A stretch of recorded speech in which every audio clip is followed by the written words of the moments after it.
Now, remember, for linear motion, whenever we have defined velocities, displacements, and accelerations, we talked of vector quantities. We said that directions are important, and we represented directions by using arrows to tell us the direction of that particular vector.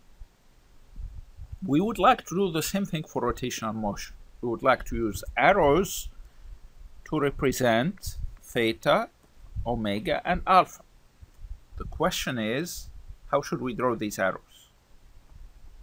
Remember, the arrows should tell us the direction the object is rotating and how is it rotating.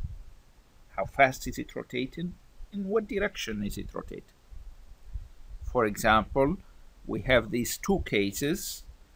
We have, in this particular case, the object is going in a circle around this axis here in the counterclockwise direction, and this one is going in the counterclockwise direction as well, but about a different axis. The arrows should tell us that it's a different axis. And it should tell us if it is clockwise or counterclockwise. Like we use mnemonics to remember words or formulas, we use the right-hand rule to remember the direction that we assign for omega and alpha. Now, like what we said previously, the direction should be such that it tells us how the object is spinning, in what direction, and relative to what. Now, if we consider a situation like this, and remember the velocity of the object along the circle is given by a tangential velocity v sub t, the only thing that does not change in this particular motion is the axis about which the object is going to spin.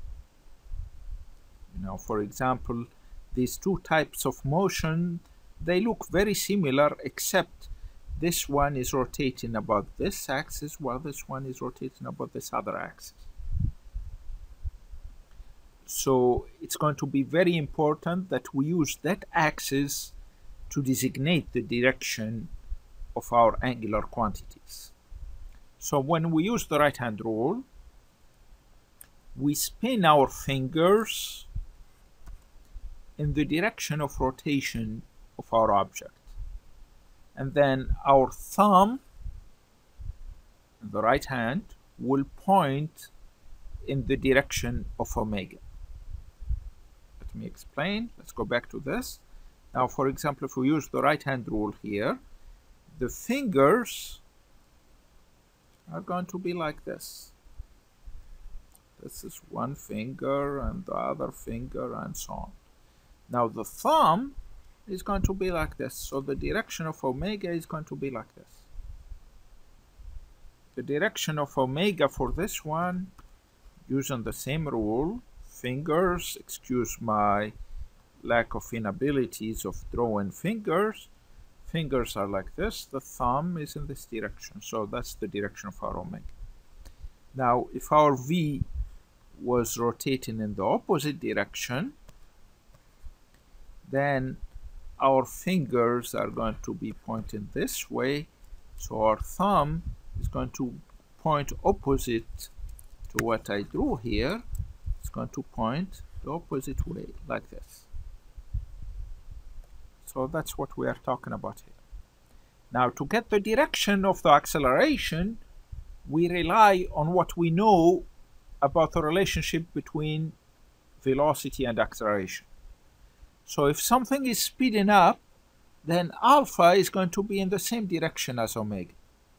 If it is slowing down, alpha and omega are going to be in opposite directions. So again, this is another representation. So if my object is spinning this way, my fingers are in the direction of spin, my thumb is giving me the direction of omega. Now here it is spinning the opposite way. You see my thumb of the right hand again is the opposite way. That gives me the direction of omega.